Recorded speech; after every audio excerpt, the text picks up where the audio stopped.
Good afternoon, ladies and gentlemen. Welcome to the Ramonepreston Show. If you are coming on live, please do me a quick favor. I want you to hit that like button. I want you to hit that share button.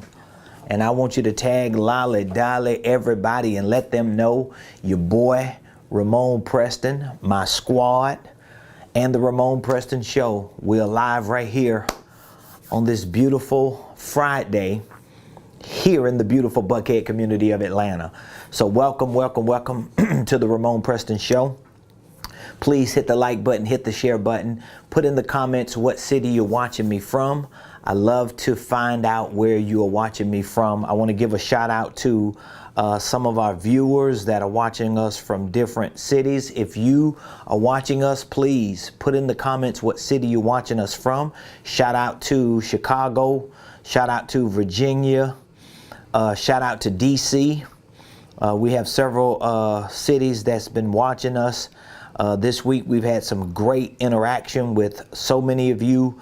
Naples, Florida, Melbourne, Australia, Sacramento, California, Anchorage, Alaska. We got people from everywhere that watch this show. So thank you so much for watching the show. Welcome to the Ramonepreston Show. Please hit the like button, hit the share button. Make sure that you tag somebody, invite them to join you to get some valuable information for your business, for your finances, for your future, for your legacy. Okay. Also, please make sure if you have already hit the like button, you've already shared the video. When I ask you to like and share and put the city that you're watching me from in the comments, of course, it's for me to get your support, but it's also for other viewers to get an opportunity to know where you're watching us from and that people actually watch this show and are getting value. I just got off the phone with a beautiful woman of God. She told me she lives in DC, and she said that she watches the show and she's gotten a lot of valuable information, and she just commended me and my team for what we're providing and producing to our community on a day-to-day basis. So thank you so much. If you haven't subscribed to my YouTube page, please, if you would be so kind, hit the subscribe button. I know sometimes it could be a pain in the neck. I don't know why, but some people just feel like giving away a subscription on YouTube is just very hard. It's easy to follow somebody on IG. It's easy to follow somebody on Facebook. But sometimes it's not as easy to follow somebody on YouTube. But I would ask that if you're getting value from the show, if you know the things that I share on my YouTube page, period, if these things are valuable, I'm just asking that in return, please subscribe to my YouTube page. If you're watching me from Facebook, follow me at Ramonepreston, and go to LinkedIn. We have a LinkedIn page at Ramonepreston. You can find me everywhere at Ramonepreston. So I certainly appreciate your support. I appreciate you watching the show. I appreciate you participating in the show, giving us feedback, and letting us know what city you're watching us from. Put it in the comments. All right, thank you. So welcome to the Ramonepreston Show. I'm your host, Ramonepreston. Every Monday through Friday, we show up here on this show, and my purpose is to share information with you that I know can help you properly start, properly structure, and at some point, properly scale your businesses, your ministries, your income streams. Whatever it is that you're doing, this information can be applied to that area of your life. So whether you're a W-2 employee, we have clients and students who are on fixed incomes using this information. You could be an independent contractor, a real estate agent, an insurance agent, a 1099, self-employee. You could be a minister, a business owner, a legitimate executive in a company, and you're just trying to figure out new creative ways to build a stronger infrastructure and to scale to next levels. Well, the information that I share on this show is really an extension of all the information I provide. We have a training division here at Ramonepreston Enterprises. We have a signature training program called the Millionaire Blueprint.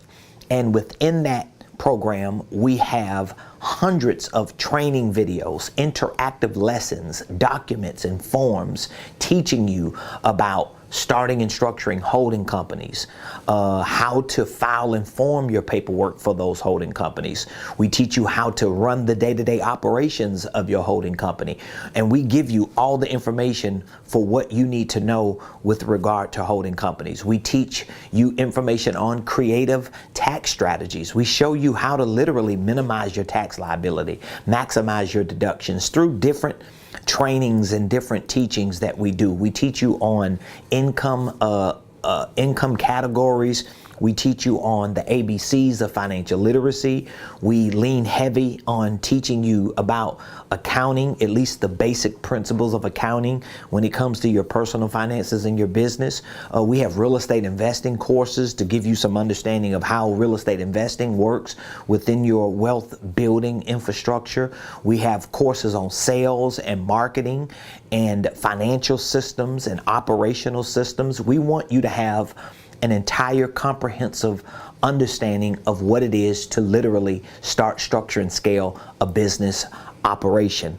We have a coaching program. Our coaching division provides a one-year coaching program, and that coaching program that we have offers you an opportunity to work with my team and I for an entire year. We give you access to our training. We give you access to one-on-one coaching sessions. We give you access to our weekly coaching calls, to our quarterly workshops that we dig into the nuts and bolts of a lot of these concepts and principles, and we have other services and other programs as well. So I just want you to know that I'm validating what I share with you on this show. It's not just me Googling information and copying and pasting somebody else's content and then I'm coming on here acting like I'm the next great internet guru. No, what I teach is what I live in my personal life and is what I live in my professional business life. So you can rest assured, I know what I'm giving you, and I know it works because it works for me. It's working for so many students, so many clients. All you have to do is Google Ramonepreston Enterprises. Google Ramonepreston, and you should find Google reviews and information to show you that, hey, the man is legit. What he's giving us is actually something he's living. So I want to say thank all of you for being a part of the show today. And today I really want to somewhat follow up from yesterday. We had a Q&A yesterday where I answered a few common questions. A couple of the questions were critical because I had a few people criticizing me based on a few posts or a few videos or some content that they may have saw, and they felt like they disagreed or just questioned what I was saying in one of my videos. And I encourage that. I accept that. Bring it on. Because when you challenge me or when you bring me to the carpet and you try to figure out if what I'm saying is legit, hey, if it is, it is. If it ain't, it ain't. And I'm willing to be corrected. But when I'm correct, I'm going to come back. I ain't gonna clap back as hard as I could, but I'm going to come back and let you know what I know so that you can see that you need to do some due diligence. So yesterday we had a great Q&A show, and today I really want to do more Q&A, but it's really going to be based on holding company questions and answers. So if you have a question about holding companies, I mean really if you got a question about anything, all you have to do is put the question in the comment. My team is always lurking, and we'll be more than happy to answer those questions. So today's show is really centered around holding company questions and answers. So the first question that I want to answer, which again, I pull some of the most common questions. So when I get a lot of questions, I just pull the common questions and I try my best to answer them. And if I don't answer a question that you might have, you can drop the question in the comments. You can call in and we'll take your question over the phone. You can literally reach out to me at any point and we'll be more than happy to give you as much information as we can. And we have courses and programs with all this information in it as well. So question number one on the holding company. How is a holding company used? How is a holding company used? This is the first question that I want to answer. How is a holding company used?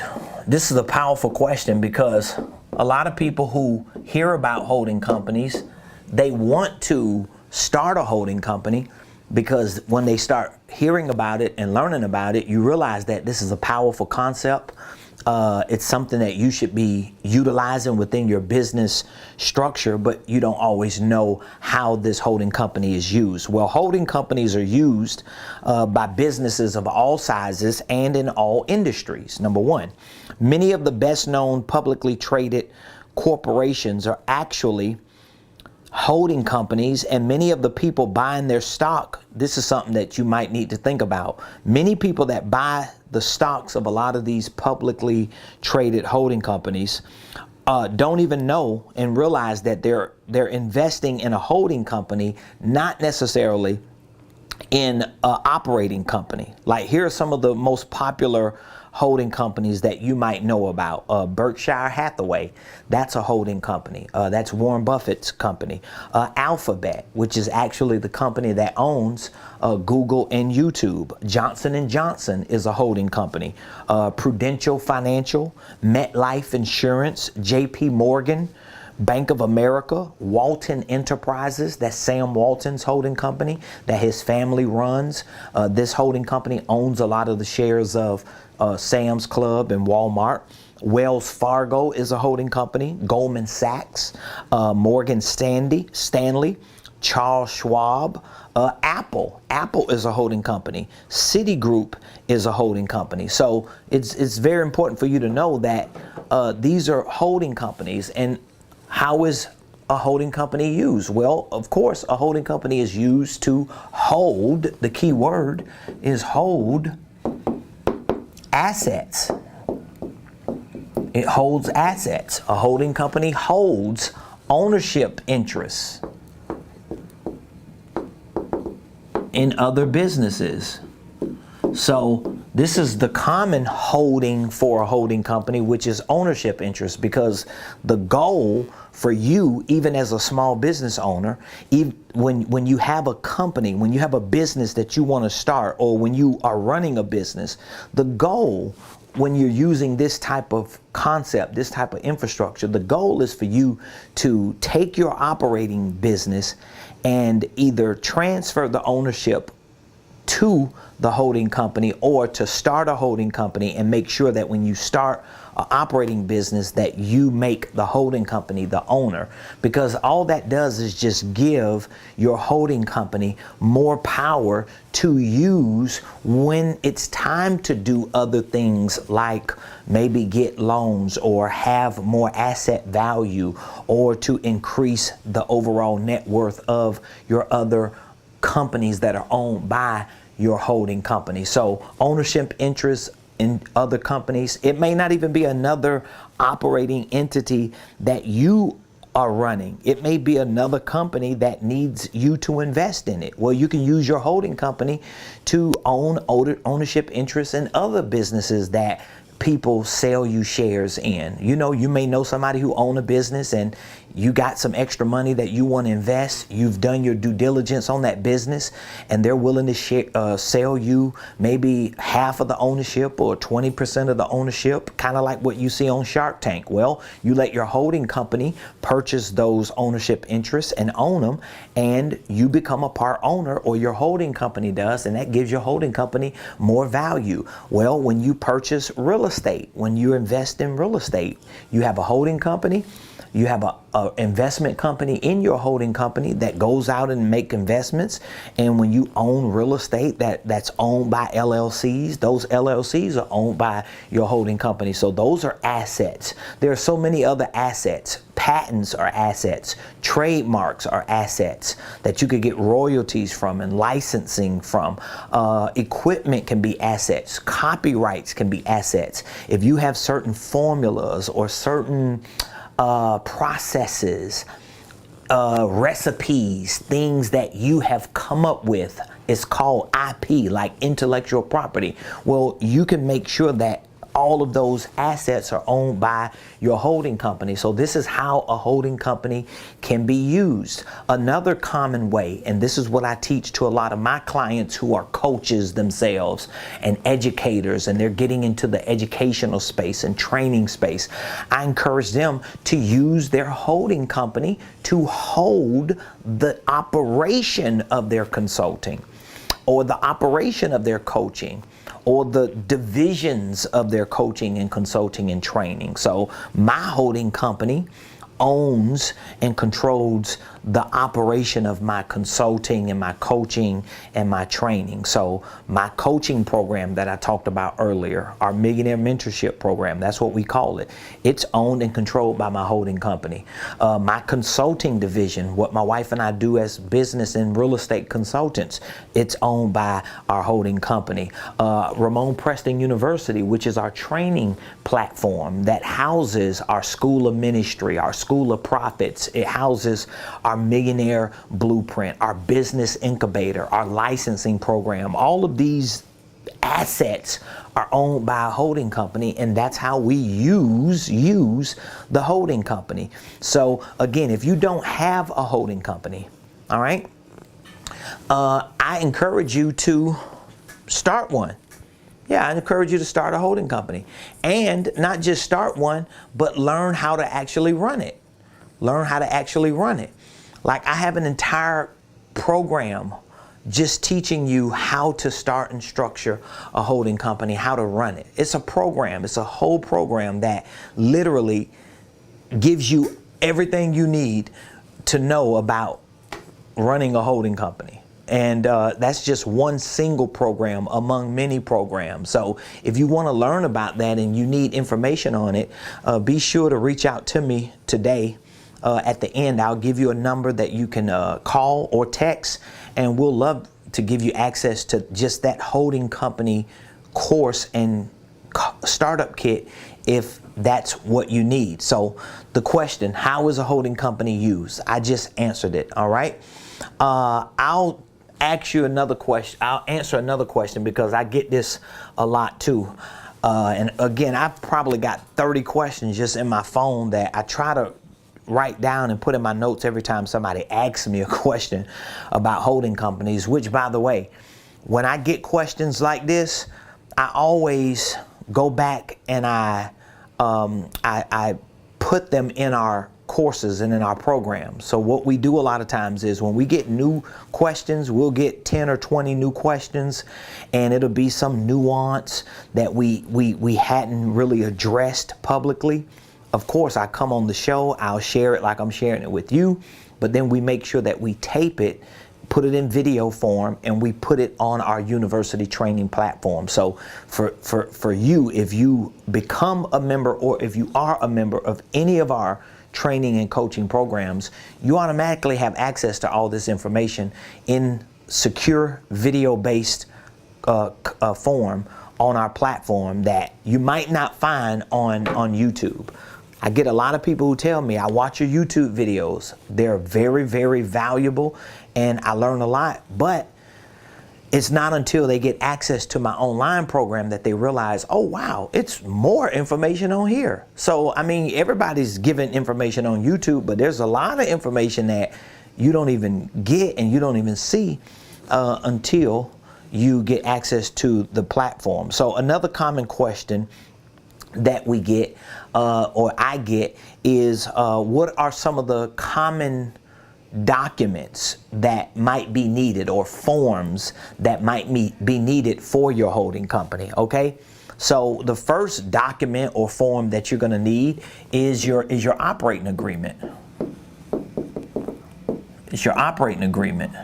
So, for example, if you go start a LLC, or if you let your cousin do a LLC for you, and they got your EIN number, right? And then they filed your articles with the Secretary of State, and you got your EIN number, and now you got your articles of organization, you could take those two documents and go to the bank and open up a bank account. But that doesn't mean you have an operating agreement. Your operating agreement is actually the agreement that you're going to have to spell out and to specify what this LLC is going to be doing. What are the do's and don'ts? What are the main things that make up this LLC? This operating agreement, some people don't think it's important, but it's very, very important. And so I provide this, all these documents that I'm talking about right now, we give them to you for free. We have them on there. You can download them and use them and repurpose them and print them out. You have them for life, okay? But an operating agreement is going to be very important. So, for example, when you start your holding company,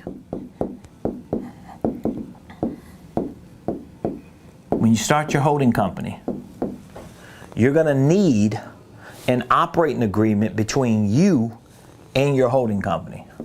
Okay? There's going to be an operating agreement that's needed right here between you and your holding company, because this operating agreement is going to spell out that you are the owner of the holding company, or you and your spouse, and what this LLC is actually designed to do. So it's going to be a single member LLC or a multi-member LLC. And the operating agreement is going to explain what this LLC is designed for. And the purpose of it, in this case, will be the holding company.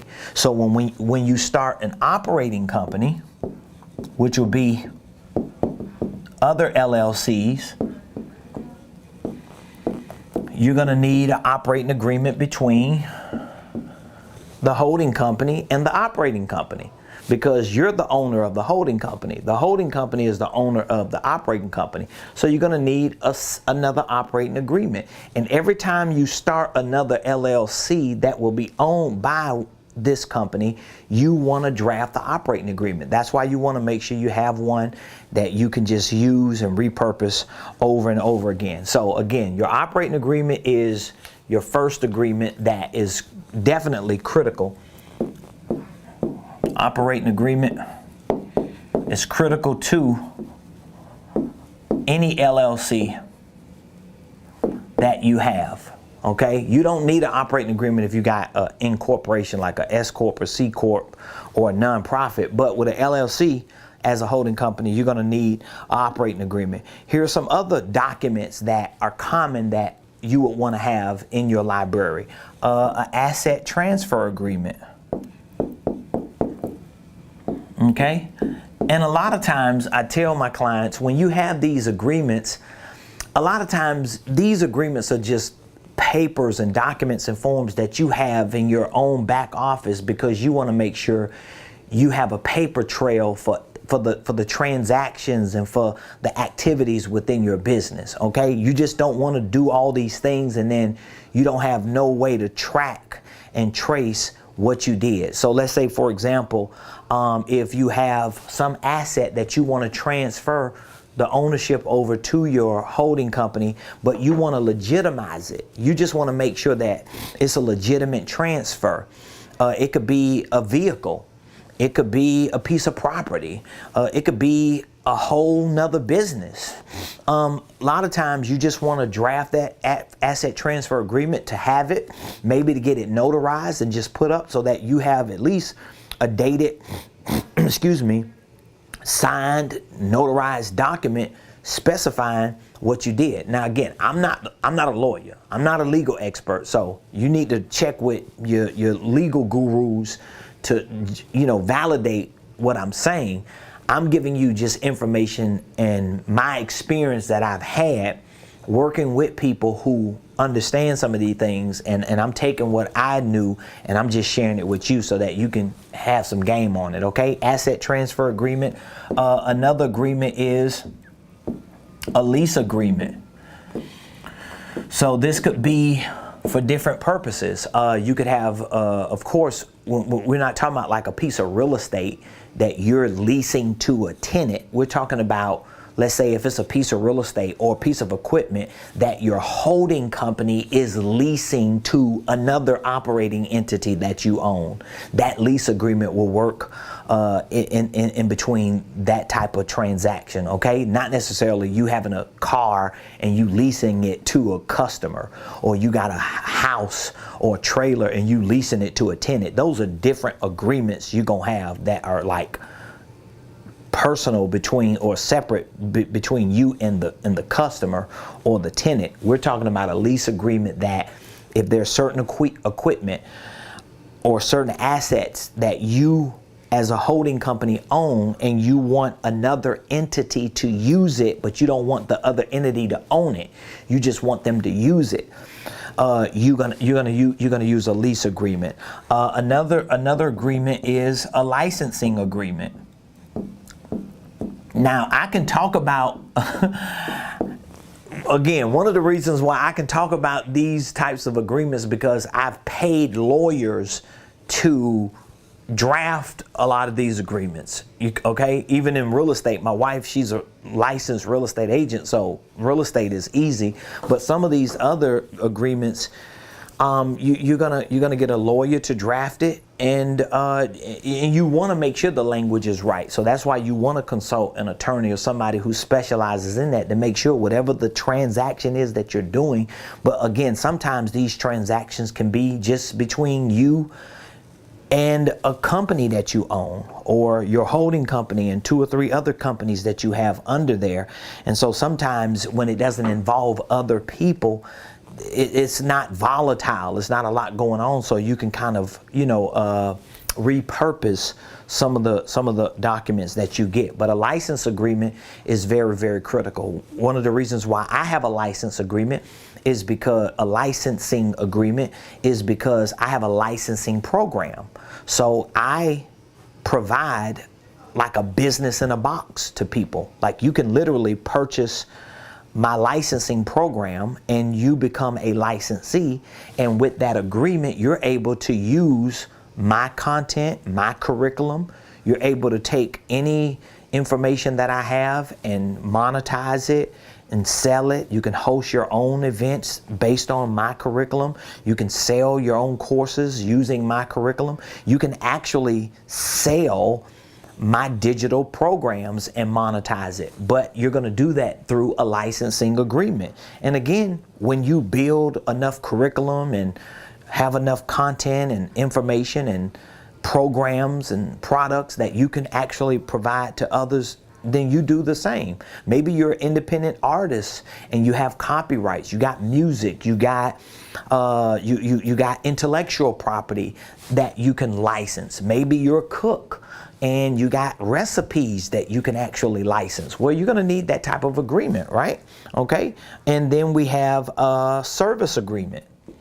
We have a service agreement. Now, the service agreement is really a part of a unique concept that I teach to my students and clients, because I teach this concept showing my students and clients how to take their holding company and use it as their mountaintop company, meaning that they're going to stand on the top of this mountain and they're going to use their holding company here to be the mountaintop entity, and then they're going to build their whole business out under that holding company, similar to like a sales funnel, a marketing funnel, so that they can properly position themselves in the marketplace. When you do that, most likely the services that you provide at the top up here are going to be like coaching services, educational services, consulting services. And when you do that, you're going to need these types of agreements so that when your clients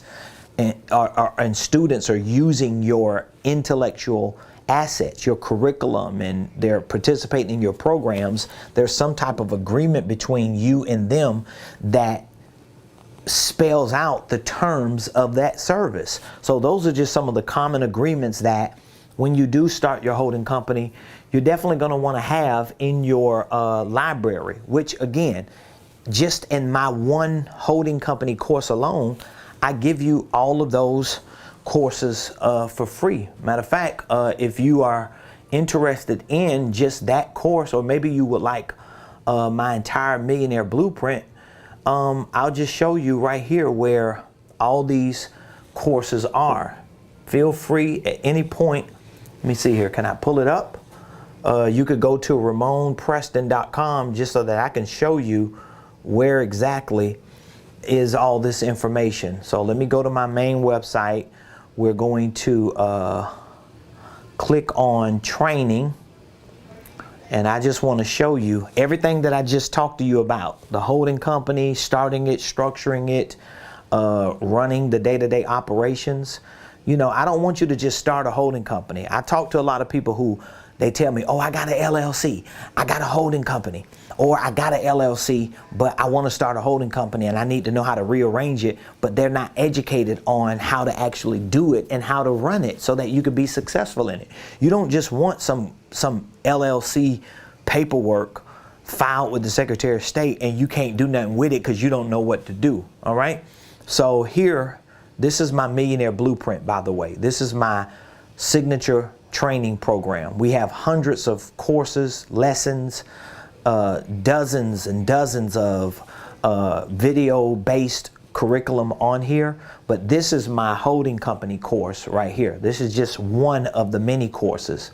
I just want to show you, like you can literally go to this program, you could go to the Millionaire Blueprint, and you can literally go to the holding company course. You can open up the modules and you can look and see what kind of modules are in here. What exactly am I teaching in here? And what are you actually learning? But you see all this information I have right here, the 5 common documents for a holding company. So you literally have the PDF version of what I just told you. There's a asset purchase agreement. There's an equipment lease agreement. There's a residential lease agreement. There's a loan agreement. There's a LLC operating agreement. There's a consulting agreement. We even have a link that you can use for any other agreements that you need. Just that alone is valuable. And here's a do-it-yourself startup kit. So I literally have walkthrough videos, tutorials to show you how to obtain your EIN number and what wording you need to use to specify that this LLC that you're obtaining an EIN for is actually a holding company. Because the IRS don't have a category for you to specify it's a holding company. Most Secretary of State portals, when you file for your LLC paperwork, they don't have a NAICS code saying it's a holding company. Some states do, but some states don't. So you want to know what you need to put in there. So we provide all that for you right there. And again, if you want access to that course and this program, just text the word millionaire to 404-478-7213. Here's what happens. Here's what happens a lot of times. A lot of times we have people like you who purchase my Millionaire Blueprint and really just purchase it just to learn about the holding company. But once they get access to the blueprint, they realize that there's more information in that program to help them learn other things. That's why I always encourage you to take a look at all the courses in that Millionaire Blueprint before you just decide to buy a single program. Because what happens is I have a whole financial literacy program in that Millionaire Blueprint, teaching you about the ABCs of financial literacy, teaching you creative cash flow strategies, teaching you about the income ladder of success and how to think like a millionaire and how to position yourself financially to become a millionaire. I have a whole course teaching you creative tax strategies, showing you like details on how do you actually minimize your tax liability. I share with you probably 100 different business deductions and tax write-offs that you can use. Now, of course, this has to be validated with your tax person, but what you're gonna learn, if you haven't already learned, if you have a CPA, you're expecting them to do stuff that they don't do, and you like, why y'all ain't tell me this, or why y'all ain't do this? Because you didn't get educated on how to run your own business from an accounting perspective. You didn't learn the things you needed to learn to know how to track and trace and forecast financially yourself. These are things that you have to learn yourself as a business owner that the professional is not going to teach you. They're going to make sure what you're doing is actually legal and right and correct and compliant, but you got to be able to do it. You can't just go to them once a year and think that they're going to fix all your problems. So anyway, if you want access to that, just text the word millionaire to 404-478-7213. So what do you think so far? Did I give you some good information just on those 2 questions that I've answered? I would love to get some feedback from you. Just put in the comments what you've heard and what you've learned so far from those 2 questions. So first question was, excuse me, how is a holding company used? The second question was on the most common documents you need for a holding company. Here's some other common questions that I get. Can a holding company own a nonprofit? No, not that I know of. A holding company can't own a nonprofit.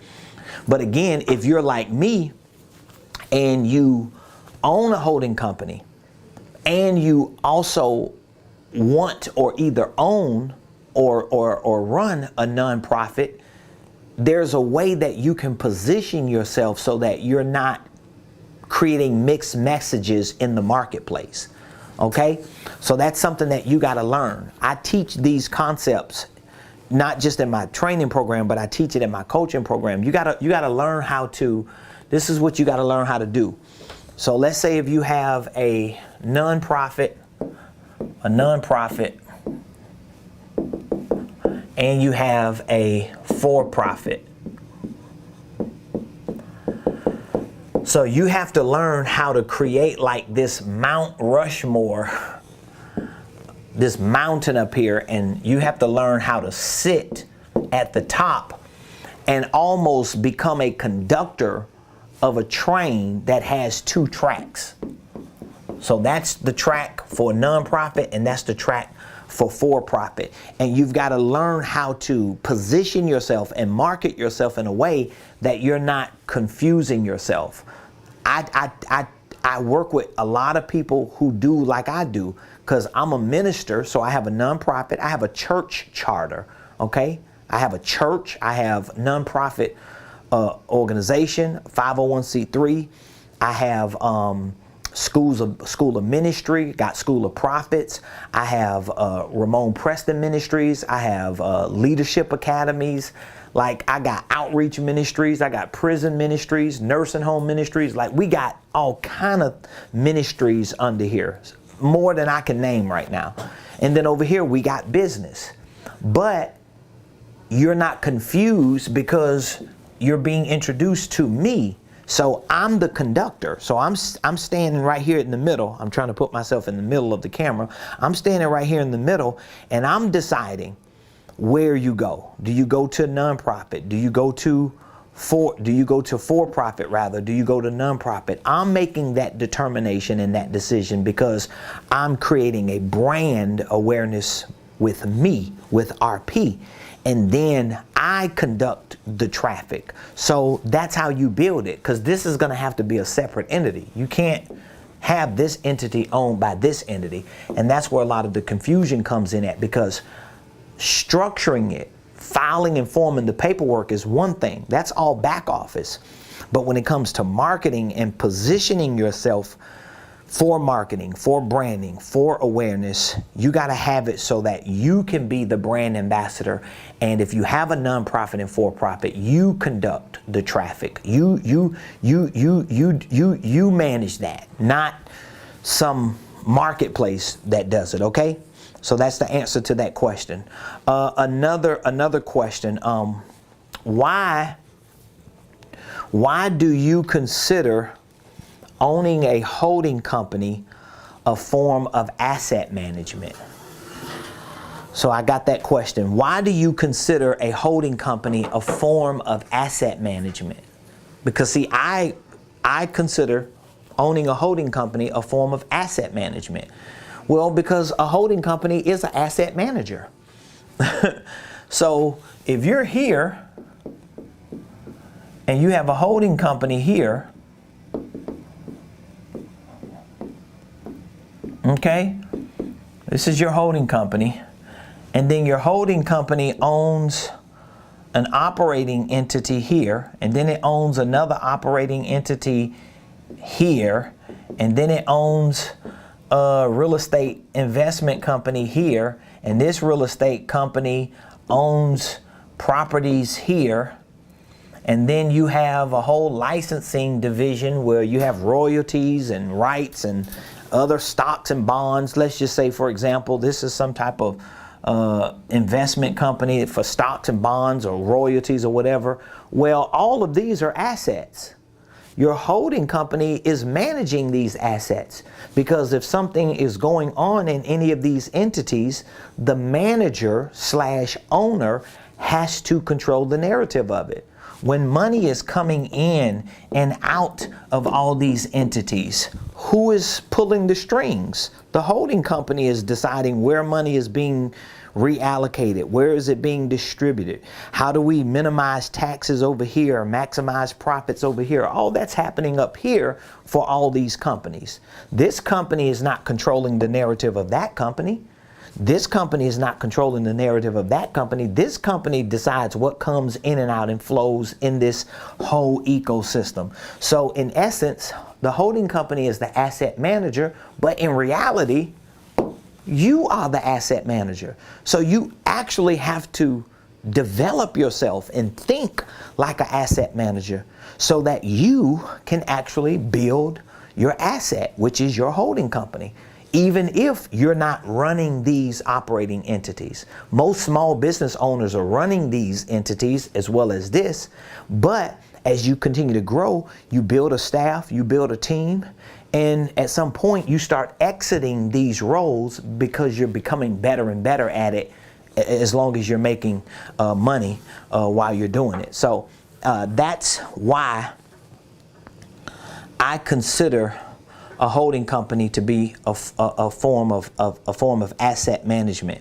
So please give me some feedback on what you think. What was your biggest takeaway so far? I would love to know, like, what is your biggest takeaway so far? You know, I'd be throwing a lot of information out here, so I would love to know what your biggest takeaway is, and if you're learning something about holding companies. I got a couple other questions I'm gonna cover before we go. Okay. That was pretty good. So next question. Should W-2 employees and 1099 contractors own a holding company? So that's the question. So if you're a W-2 employee and or if you're a 1099 independent contractor, should you own a holding company? Yeah.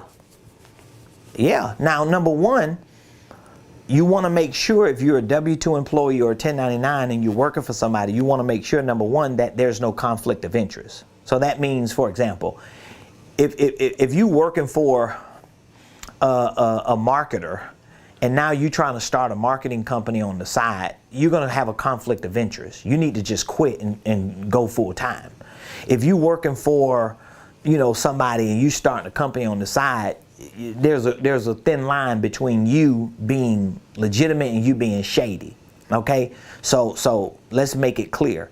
But if you're working a W-2 job and there's no conflict of interest, and you know that you have things that you can run your transactions in your business through, or you have things, transactions and activities that are going on that are business related that you can run through a legitimate business for the purpose of lowering your tax bill and maximizing potential profits, then it is an ideal thing to do as a W-2. But if you're like an independent contractor, you're a network marketer. I'm talking about like the network marketer. If you're 1099, you're the real estate agent. You're a real estate agent. You're the insurance agent. Insurance. Wow, I messed that word up. You're the insurance agent. You're the MLM. You're the affiliate marketer. If you're in the middle like that, you're self-employed. You know, you're self-employed and you're doing your own thing on the side. It's best for you to package whatever it is that you're doing with a legitimate business, because you got to get legitimate. You got to get legitimate. You're not going to build a successful business if you're an independent contractor, if you're self-employed, if you're just in the middle, 1099 in it. Now, again, some people may tell you, hey, it ain't really no big difference. Well, that's just depending on how you see it. But if you want to be a business owner and be successful, you need to learn how to start a legitimate business. You need to learn how to structure that business legitimately. You need to learn how to build the right systems and processes so you can have a company, not just some gig on the side. At some point, you got to get past the gigging. You got to get into the real thing. And that's why I encourage that, okay? Here's my last question for the day before we go. My last question is, why aren't more people using a holding company as a business strategy? Why aren't more people using that? Why aren't more people using it? I don't know. It could be a lot of reasons. Number one, a lot of people can't find the information. Like, it took me years to figure out the stuff that I make easy for people today. Like, you can literally get access to my course and learn everything in a couple days that it took me years to figure out. The information is not that available. I mean, I can't even tell you the number of people that I've talked to that have told me, wow, it wasn't until I started watching your videos on YouTube that I even understood this, that it even made sense. And I've had people to tell me that they've listened to other people who have given some information on it. There are different people that I know. I've got competition. I've got competitors out there that do some of the similar things that I do.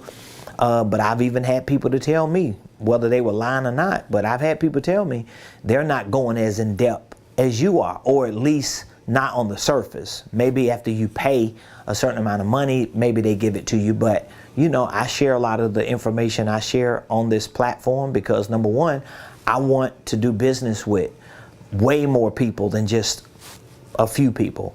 I have a goal, I have a mission, I have a vision, I have an assignment for life. And so a part of my assignment, remember I told you I have a church controlled charter as well. So I'm a minister, I'm a man of God. A part of my business is really ministry and service to help our people get educated and to get trained and to get developed. And I think especially many of us, particularly in the black community and maybe some other communities, but I'm a black man, okay? So I can speak on my community.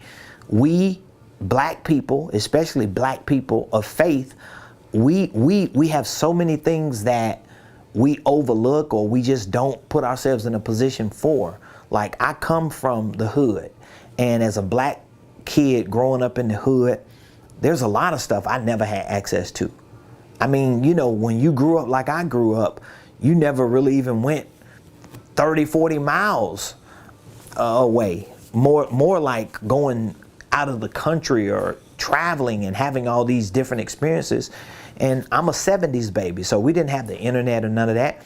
I'm just sharing this with you to show you that, you know, we were depleted and probably robbed of a lot of opportunities, just to be honest. And so it's a lot of things that I just didn't know. And a lot of the people around me didn't know. And just in my neighborhood, we probably had maybe 8 or 9 churches just in my little small community. My little small community, there was only like 4 ways in and 4 ways out of my community. Okay. You either came down one of those 1, 2, 3, 4 roads to come in my community. And if anything went down, you better know how to come out of one of those 4 and hope that ain't nobody got none of those roads blocked off. That's how we grew up, right? That's the kind of community we were raised in. But my point in bringing it up is we didn't have a lot of access to information, so we had like 8 or 9 churches, and so people in the church, they didn't really have a lot of information about business and finances and wealth. I mean, to my knowledge, they didn't know a whole lot about it. You might have had a couple people that might have had businesses that might have been doing okay, but it ain't like they were like massively successful. We talk about people like that. We call them hood rich. They might have been hood rich where, okay, they might be making a couple $100,000 or something. I don't know, maybe $1 million, maybe a couple million, but it ain't like they were massively successful. Massively successful. We're talking about massive success. We really didn't see that. We might have saw that on the other side of the tracks when you went to the rich neighborhoods where all the poor people worked, but we never saw that. And so this is why I share a lot of the information with you. So if this information is valuable and you know you would like to have access to that program, or maybe you just have some questions about what you need to do moving forward. You might have a LLC that's already started, and now that you know you need a holding company, you might just be wondering, like, what do I need to do? Do I need to end this one, like close it and start a new holding company and then a new one? Well, we can answer those questions for you. We have the resources, we have the solutions, we have the services to answer those questions for you. And again, even if you're not ready to hire me as a consultant, or maybe you're not ready for a coaching program that's extensive as the one that I provide, maybe just having access to the information about holding companies and starting to educate yourself and learn could be very helpful for you. So if that's the case, in which it may be the case, just text Millionaire to that number and we'll reach out to you. Once you text Millionaire to that number, I'm gonna reach back out to you, my team. We're gonna ask you a few questions to help identify with where you are, what you wanna do, and we can direct you to what the next steps that you need to take, okay? So thank you all for watching the show, for joining me today. Today is Friday, and I'm excited. We have an amazing weekend that's coming up. We have a lot of great things that are going on. If you're interested in being a part of any of the programs and events that we have going on, feel free to just reach out to us. We'll be more than happy to give you the information on them. So again, I want you to text Millionaire to 404-478-7213. That's what you should be doing right now. Do you want to be a millionaire? Do you believe you got what it takes to be a millionaire? Well, if you got what it takes, and if the only thing is missing is information, is the right tools and resources to show you how to get there, then you just need to text Millionaire. So you're not lacking information, you're lacking the commitment to text Millionaire to that number. So thank you so much for joining the show. I'll see you Monday, same place, same time, right here, 12 o'clock noon Eastern, on the Ramonepreston Show. Be sure to leave a comment, leave a comment, leave a comment, leave a comment. Leave some feedback in the comments. Put what city you're watching me from. And please subscribe to my YouTube page.